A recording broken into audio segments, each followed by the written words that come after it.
Hanggang ngayon ba, pinapakuluan mo pa rin ang mga bote ng anak mo? Tigil mo na yan. Mas safe kasi kung bubuhusan mo na lang ng mainit na tubig para ma-sterilize. Or kung gusto mo naman ng less hassle, pwede naman tong sterilizer ng Big Brute. What's up mga mother fathers? Daddy Robbie po ang inyong magulang na mambubudol pa rin this 2023.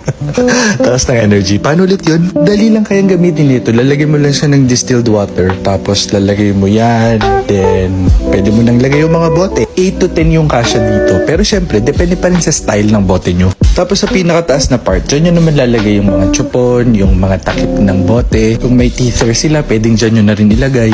And voila! That's it. Pwede nyo nang takipan after nyo malagay lahat. May built-in timer din to, like 5, 10, or 15 minutes na dipihit lang. Wala ka na masyadong pipindot-pindutin pa. Huy, pambote lang tong sterilizer na to ha. Baka mamaya gawin yung steamer ng siomaya. O kaya dyan kayo magluto ng leche plan. Charot!